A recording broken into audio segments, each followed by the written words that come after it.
ദീപാവലിയായിട്ട് കുട്ടികൾക്ക് സ്വീറ്റ് ഒന്നും ഉണ്ടാക്കി കൊടുത്തില്ലെങ്കിൽ കുറച്ച് ബ്രെഡ് ഉണ്ടെങ്കിൽ ഇങ്ങ് എടുത്തുകൊണ്ട് പോകുന്നുള്ളൂ. നമുക്ക് നല്ലൊരു ബ്രെഡ് ഗുലാബ് ജാം ഉണ്ടാക്കാം. നല്ല ടേസ്റ്റാണ്, നല്ല പെർഫെക്റ്റ് ആയിട്ട് ഗുലാബ് ജാം കിട്ടും. പിന്നെ നല്ല സോഫ്റ്റുമാണ് കേട്ടോ. ബ്രെഡ് കൊണ്ട് ഉണ്ടാക്കി നോക്കിയിട്ടില്ലെങ്കിൽ മസ്റ്റായിട്ട് ഉണ്ടാക്കി നോക്കണേ. അപ്പോൾ കുറച്ച് ബ്രെഡ് എടുക്കാം. മിൽക്ക് ബ്രെഡാണ്, അതിൻ്റെ സൈഡൊന്ന് കട്ട് ചെയ്തെടുക്കാം. ഞാനൊരു 10 സ്ലൈസ് ബ്രെഡ് എടുത്തിട്ടുണ്ടായിരുന്നു. സൈഡ് കട്ട് ചെയ്തിട്ട് മിക്സിയുടെ ജാറിലേക്ക് മാറ്റി ഒന്ന് പൊടിച്ചെടുത്തുകൊണ്ട് വന്നിട്ടുണ്ട്. ഇനി ഇതിലേക്ക് കുറച്ച് നെയ്യ് നല്ലൊരു ടേസ്റ്റിന് വേണ്ടിയിട്ട് ഇട്ട് കൊടുക്കാം. ഒരു 3 ടേബിൾ സ്പൂൺ പാലും കൂടെ ഒഴിച്ച് നന്നായിട്ട് ഇതുപോലെ ഒന്ന് കുഴച്ചെടുക്കാം. എന്നിട്ട് ചെറിയ ചെറിയ ബോളുകളാക്കിയിട്ട് ഉരുട്ടി അങ്ങ് മാറ്റി വയ്ക്കാവേ. ഇനിയിപ്പോൾ നമുക്ക് പൊരിച്ചെടുക്കാം. എണ്ണ ചൂടാക്കി അതിലേക്ക് നമുക്ക് ഓരോ ബോളുകളാക്കി ഇട്ടിട്ട് ഒന്ന് ഫ്രൈ ചെയ്തെടുക്കാം. ഒരു ഗോൾഡൻ ബ്രൗൺ നിറം ആകുന്നതിന് വരെ ഫ്രൈ ചെയ്തെടുക്കണം. തീ ഒന്ന് കുറച്ച് വെച്ചിട്ട് വേണം ഫ്രൈ ചെയ്യാൻ. ബ്രെഡ് ആയതുകൊണ്ട് പെട്ടെന്ന് കരിഞ്ഞു പോകും കേട്ടോ, അതുകൊണ്ടാണ്. എന്നിട്ട് നമുക്ക് എണ്ണയിൽ നിന്ന് കോരാൻ നേരം തീ ഒന്ന് കൂട്ടി വെച്ചിട്ട് എടുക്കാം. എണ്ണയൊന്നും ഒട്ടും കുടിക്കത്തില്ല കേട്ടോ.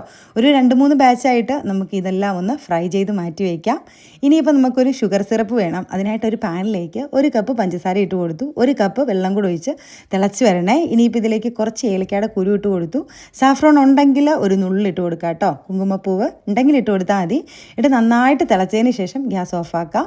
ഇനിയിപ്പോൾ നമുക്ക് ചൂടോടുകൂടി ഈ ഷുഗർ സിറപ്പ് നേരത്തെ പൊരിച്ച് മാറ്റി വെച്ചിട്ടുള്ള ബ്രെഡ് ബോൾസിലേക്ക് ഒഴിച്ചു കൊടുക്കാം. ഇനിയിപ്പം ഉണ്ടെങ്കിൽ കുറച്ച് പിസ്ത ഒന്ന് ഇതുപോലെ ഒന്ന് ഡെക്കറേഷനും കാണാനൊരു ഭംഗിക്കും ഒക്കെ വേണ്ടി ഇട്ട് കൊടുക്കാം കേട്ടോ. അപ്പോൾ ഇത്രേ ഉള്ളൂ. ഒരു 20 മിനിറ്റിന് ശേഷം സെർവ് ചെയ്യാം.